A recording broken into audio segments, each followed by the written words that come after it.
Good morning, we finally made it. It's Friday, October 18th. This is Wake Up with KERA News. I'm Andrew Garcia.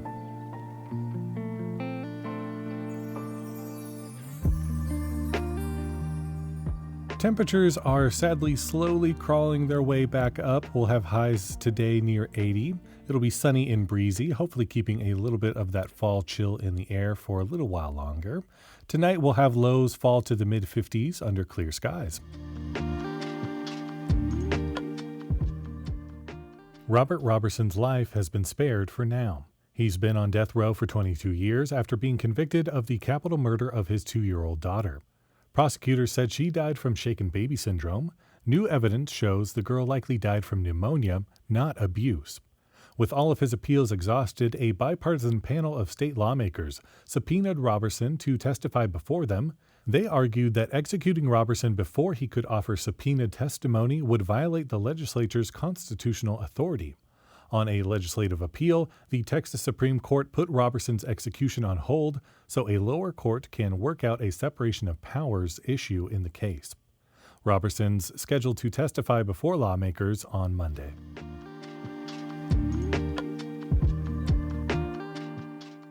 The Tarrant County Sheriff's Office has released a federal report with recommendations on how to improve care in the jail. Sheriff Bill Wayburn says he requested the review, which follows years of criticism over deaths in the jail. The report found some detainees who are detoxing are kept in cells for 23 hours a day. The authors recommended they be let out more and allowed family visits.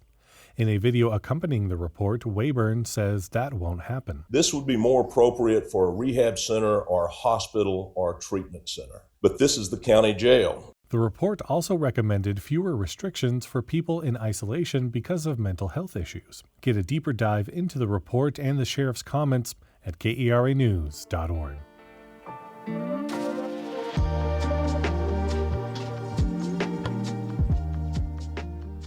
Black churches in Texas have long been central to the lives of local communities. That includes the political realm, with leaders like Opal Lee, known as the grandmother of Juneteenth, carrying the torch handed to them by the civil rights movement.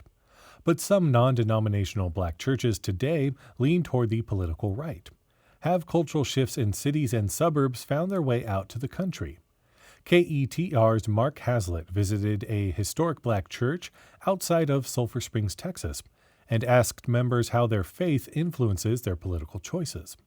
Tucked away in a thicket east of town, you'll find the church of the Reverend Lavelle Hendricks. East Caney Missionary Baptist Church, a church that's 166 years of age, the oldest African-American church here in the Northeast Texas area.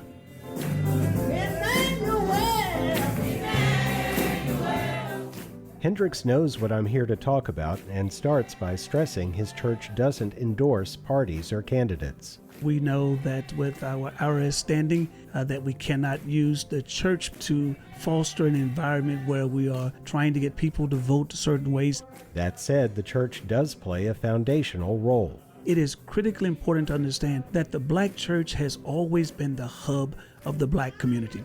It has provided for the educational well-beings, the political well-beings, the financial well-being.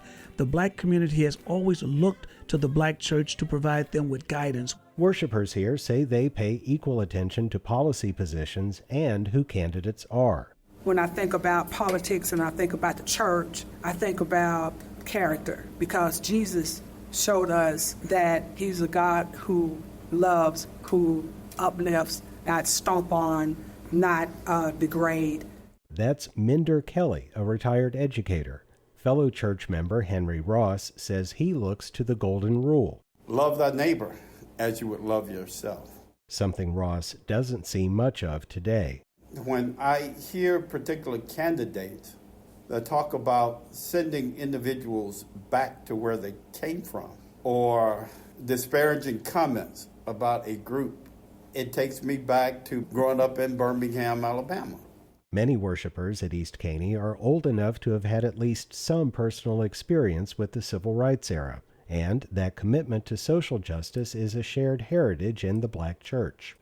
But the black church has always been churches, plural, and those churches display a broad range of relationships to that shared heritage.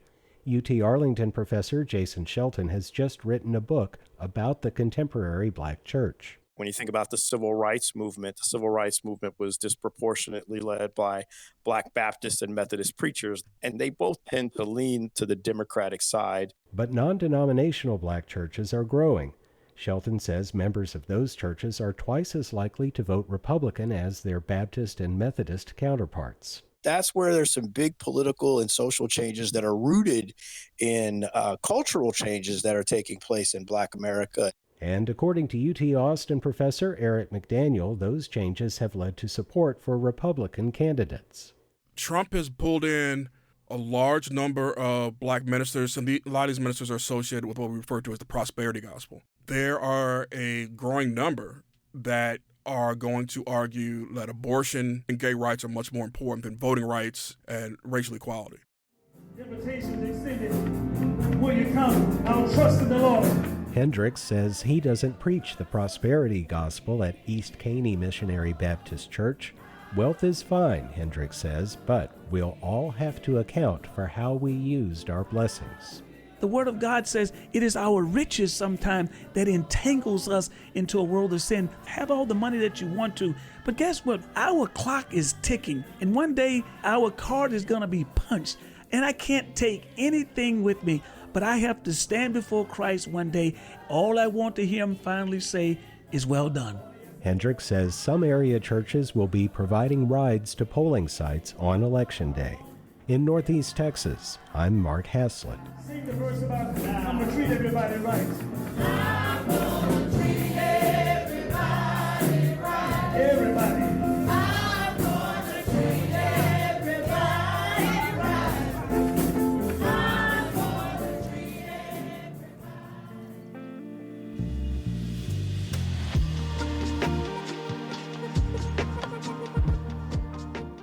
The Dallas Stars fell to the Washington Capitals 3-2 last night in their first loss of the season. It comes the same day as goalie Jake Ottinger signed an 8-year contract extension worth $66 million. Meanwhile, the Mavs beat Milwaukee 109-84 in their final preseason game. Their regular season starts next Thursday against the San Antonio Spurs. The Dallas Opera opens its season tonight at the Winspear Opera House with La Traviata. The tragic tale follows a Parisian courtesan named Violetta who attempts to leave the life she knows behind to try to find true love. When she meets romantic Alfredo, the hypocrisy of upper-class society threatens their love. For more information and other things to do, visit kera.org/calendar.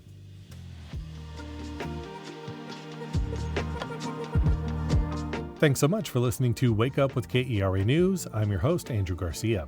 This show was produced and edited by Shardae White and Becca Moore. For more news in your inbox, visit kera.org/wakeup.